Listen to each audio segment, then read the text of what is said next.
우리 옆에 분들 한번 인사하실까요? 잘 나오셨습니다. 네. 자, 오늘 말씀의 제목인데 우리 한 번 더 옆에 분들하고 인사. 오늘 다시 일어나세요. 오늘 다시 일어나는 저와 여러분들이 되기를 축복합니다. 인생에는요, 아무리 애써도 변하지 않는 시간들이 있어요. 그러니까 첫 마음은 정말 뜨거웠는데 변하지 않는 현실 앞에 살다 보면 나중에는 아휴, 이제는 어쩔 수 없네 라는 생각으로 그저 살아갈 때가 있죠. 오늘 본문 말씀에 등장하는 38년 된 병자가 그랬습니다. 희망보다는 체념하는 게 더 익숙해지는 거예요.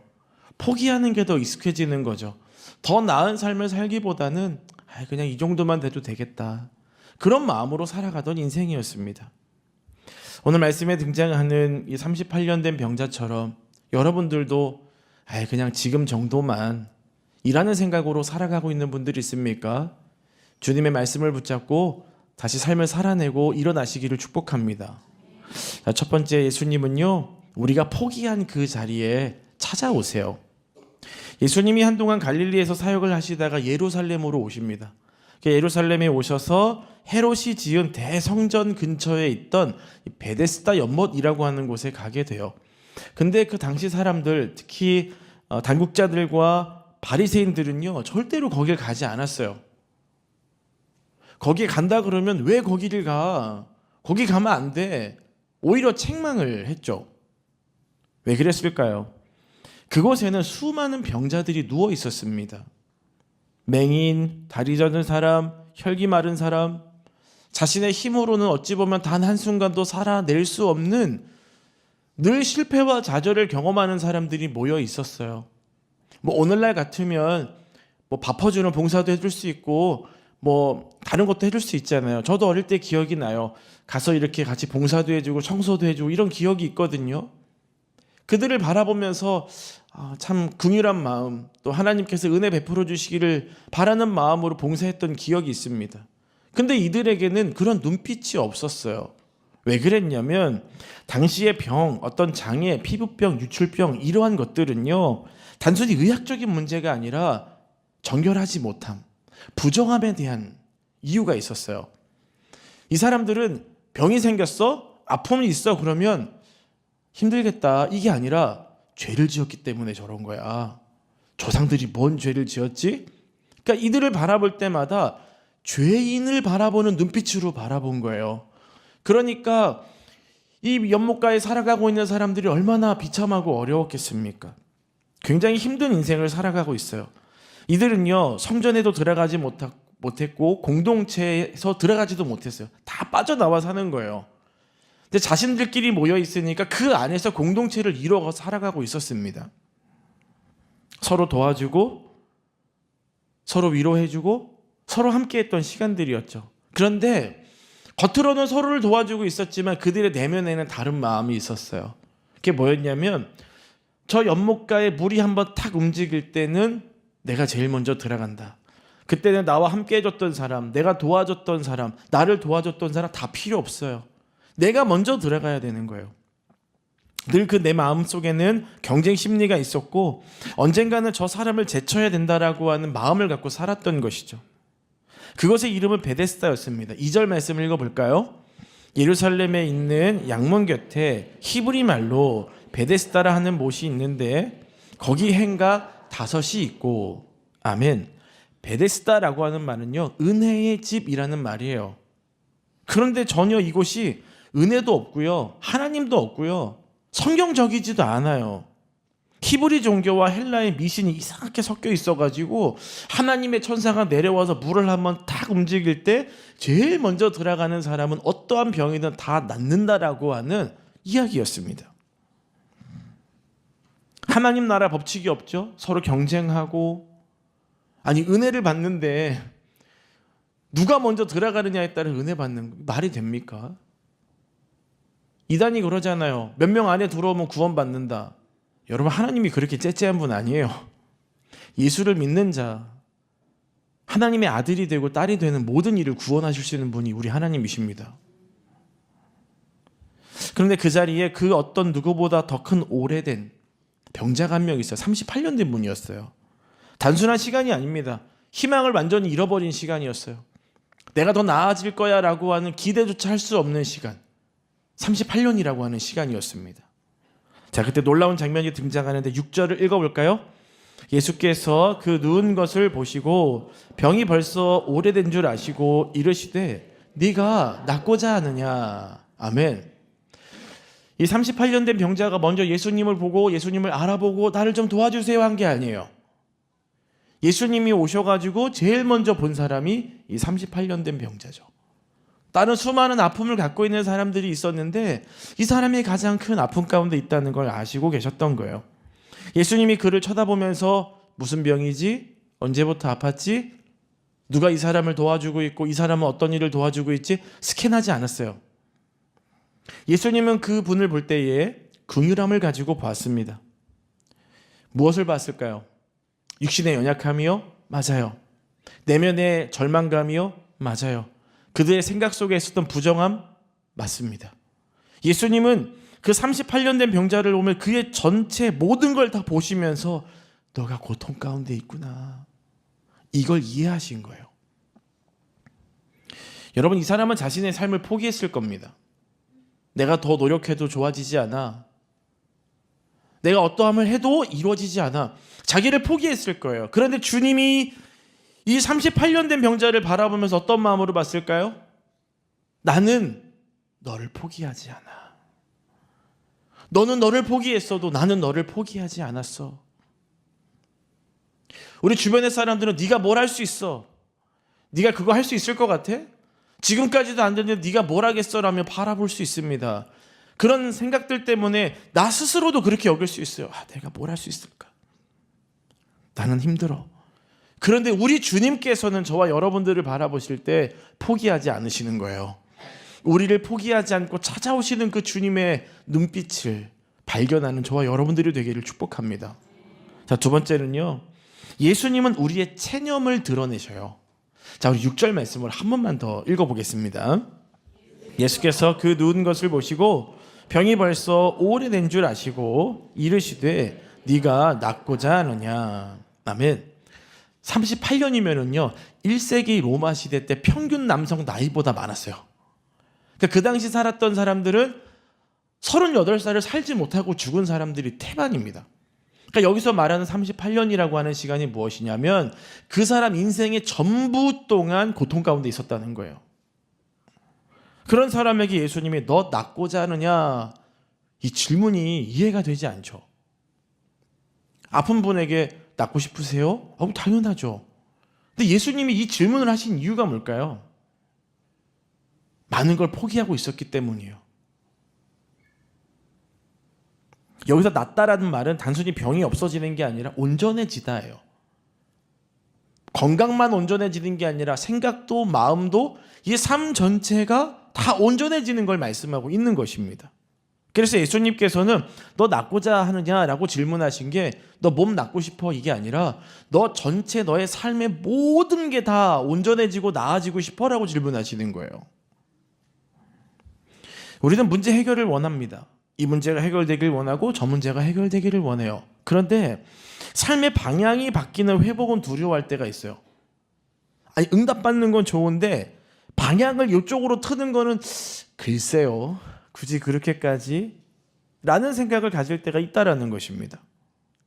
여러분, 체념이라고 하는 것은요. 오래된 상처가 만든 보이지 않는 감옥이에요. 코끼리가 하나 있었는데요. 아주 아기 때부터 묶여 있었어요. 이렇게 말뚝을 딱 박아놓고 끈으로 얘를 묶어놓은 거죠. 그러니까 이 주인이 막 혼내고 윽박지르니까 무서워서 거기를 탈출하지 못하는 거죠. 근데 이 코끼리가 커가지고 몸집이 사람보다 수십 배는 더 커졌어요. 근데 여전히 자기를 묶고 있는 그 말뚝으로부터 벗어나지 못하는 거예요. 왜 그랬을까요? 힘이 없어서요? 아니에요. 몸이 아니라 기억이 묶여 있었기 때문에 그래요. 나는 안 돼. 나는 실패자야. 나는 할 수 없어. 이 기억이 이 코끼리를 묶고 있었기 때문에 나을 수가 없던 거죠. 이 38년 된 병자도 마찬가지입니다. 못 움직이는 다리가 아니라 이미 포기해버린 거예요. 내가 뭘 할 수 있을까? 그 마음을 아셨기 때문에 예수님께서 그 안에 있는 체념을 드러내게 하시는 거예요. 자, 7절 말씀 읽어보겠습니다. 병자가 대답하되 주여 물이 움직일 때에 나를 못에 넣어주는 사람이 없어 내가 가는 동안에 다른 사람이 먼저 내려가나이다. 아멘. 그의 말에는 원망과 체념과 막 무기력감이 있는 거예요. 내가요 가려고 하는데 아무도 나를 안 도와줘요. 사람이 없어요. 뭐예요? 관계적으로 상처받은 거예요. 평소에는 나 도와줬고 나도 이 사람 도와줬는데 막상 천사가 내려와서 그 물을 움직이니까 다 나를 버려버리는 거예요. 내 편인 줄 알았는데, 나와 함께하는 사람인 줄 알았는데 나를 버려버리네요. 사람한테 실망한 거예요. 먼저 내려가요. 내가 먼저 가야 되는데 사람들이 먼저 들어가 버리는 거예요. 뭐예요? 반복된 실패예요. 노력해보고 노력해봤는데 안 되는 거죠. 예전에 어떤 분이 뭐 한 900 몇 번 만에 운전면허를 땄대요. 와. 근데 그 밑에 댓글이 달렸어요. 이분은 면허증을 주면 안 됩니다. 면허 합격을 했는데 그 다음날 바로 또 사고 내버렸어요. 도전하는 모습은 참 아름답죠. 근데 우리가 2번, 3번, 10번 도전하다가 안 돼. 나는 해봐야 소용이 없어. 낭망해버리는 분들이 있어요. 이 38년 된 병자를 보면은요, 누군가 나를 좀 도와줘서 이 치열한 경기에서 이기게 도와주길 바라는 마음이 있지만 아무도 자기를 도와주지 않는 거예요.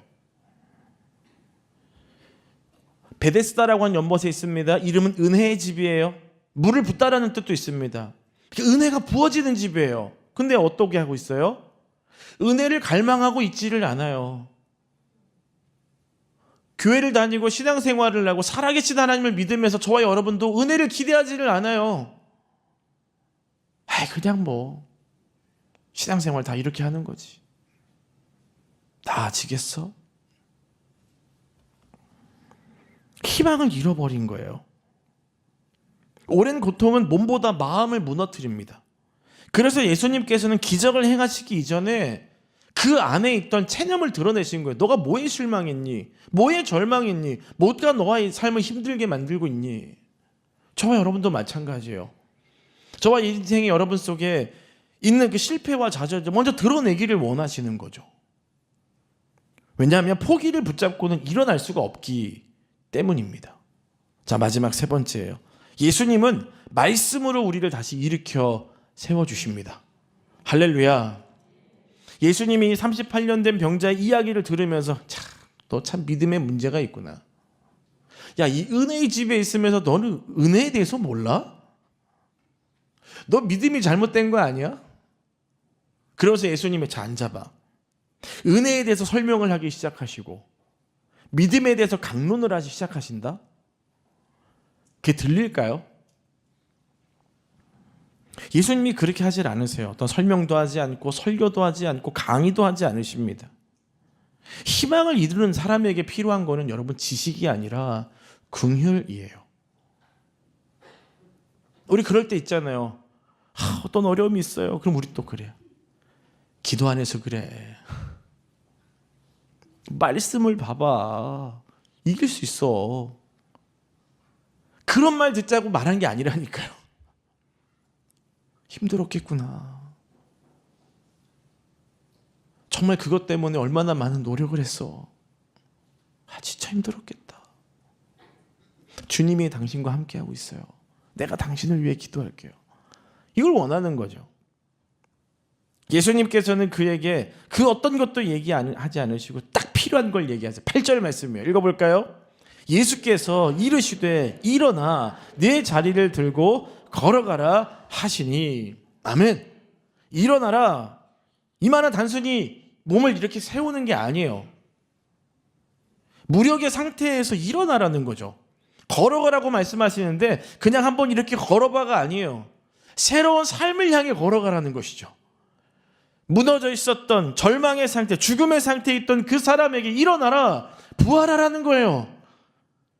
이 세상의 패턴들대로 살아가지 말고 하나님이 우리에게 주시는 그런 새로운 인생의 길을 걸어가라고 도전하시는 것입니다. 새로운 창조죠. 한 알코올 중독자가요, 회복 모임에서 이런 고백을 했어요. 내 인생이 바뀐 날은요, 술이 끊어진 날이 아니에요. 다시 한번 살아보자라고 마음을 먹은 날입니다. 우리는 환경이 바뀌면 우리의 삶이 달라질 거라고 생각을 해요. 아니요. 여러분의 마음이 새로워지는 순간 여러분의 인생은 새로운 날이에요. 변화는 조건이 아니라 말씀을 받아들이는 순간 시작이 됩니다. 38년의 인생도요, 예수님 말씀 한마디 앞에 완전히 순간이 돼버려요. 38년 동안 고난을 겪었다. 여러분 어떨 것 같으세요? 짧게 나를 물에 넣어주는 사람도 없고요. 먼저 가려고 한 다른 사람이 먼저 들어갔어요. 짧은 문장 앞에 그 삶이 얼마나 힘들까 우리는 생각해 볼 수는 없죠, 사실. 얼마나 많은 스토리가 있었을까요? 야곱이 생각났어요. 야곱이 바로 앞에 섰을 때 이런 말을 합니다. 제가 험악한 세월을 살았습니다. 바로가 뭘 알겠습니까? 험악한 세월 살았다고? 무슨 인생이었지? 저와 여러분은 알죠.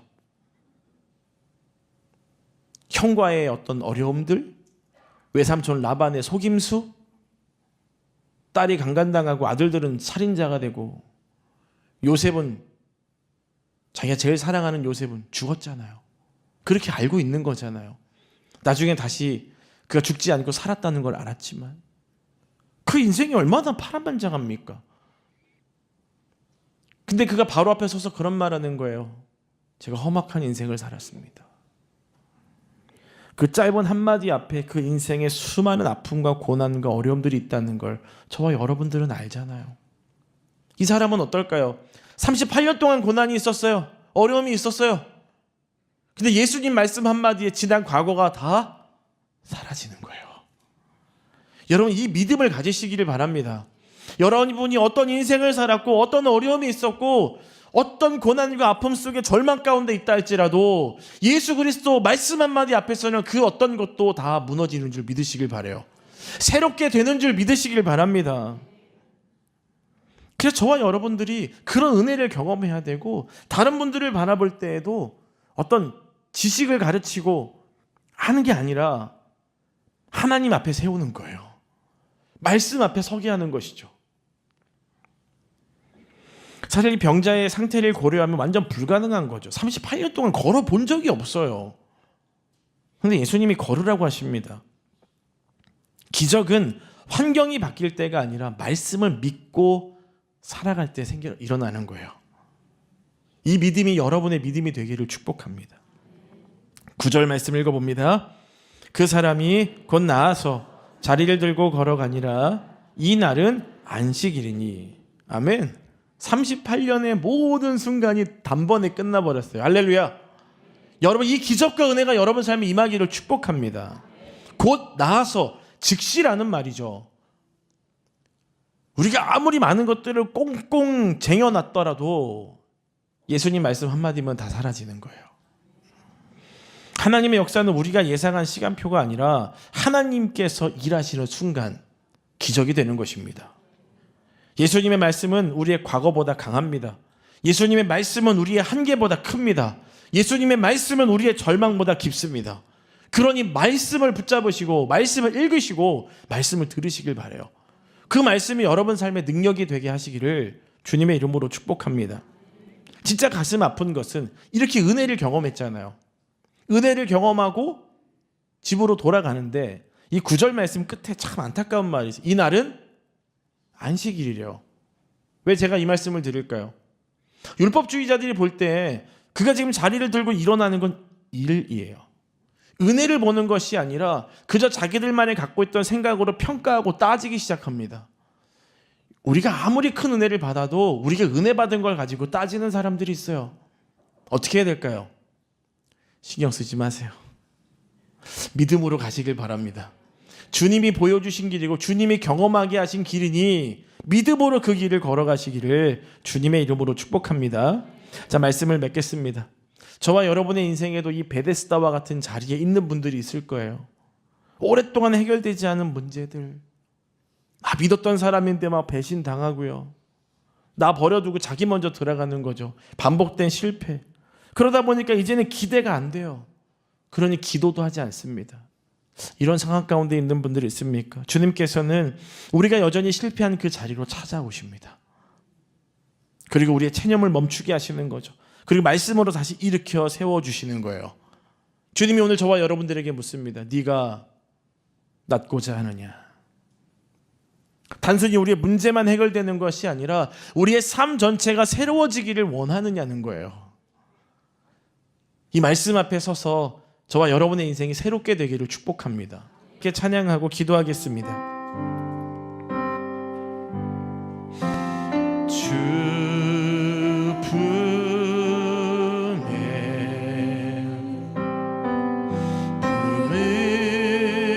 품으소서. 거친 파도 날 향해 와도 주와 함께 날아오리리. 폭풍 가운데 나의 영혼 잠잠하게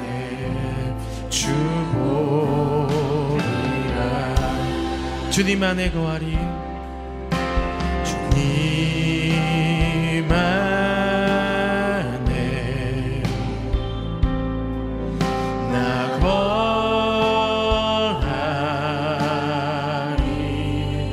주님의 능력을 믿으세요. 주 능력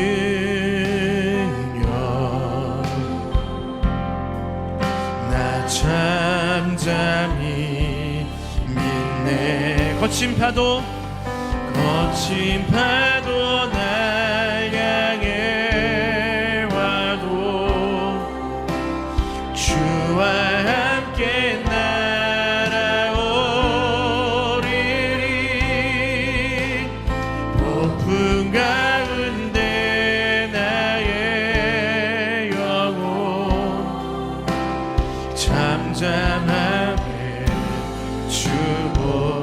거친 파도 날 향해 와도 거친 파도 날 향해 와도 주님과 함께 날아오르세요. 날아오리리. 폭풍 가운데 나의 영혼 잠잠하게 주보리라. 하나님, 내가 포기한 그 자리에도 찾아와 주시는 주님의 은혜에 감사를 드립니다. 38년 된 병자를 향해 일어나라 말씀하셨던 주님께서 오늘 우리의 삶에도 동일하게 일어나라 말씀하시는 줄 믿습니다. 우리 안에 자리 잡은 체념과 두려움들 다 거두어 주시고 환경이 아니라 주님의 말씀을 붙드는 믿음 허락하여 주시옵소서. 거친 파도와 같은 인생들이 우리에게 다가올지라도 주님과 함께 날아오르는 삶이 되게 하여 주시고 넘어졌던 자리에서 다시 일어나 주님이 예비하신 길을 걷는 삶이 되게 하여 주시옵소서.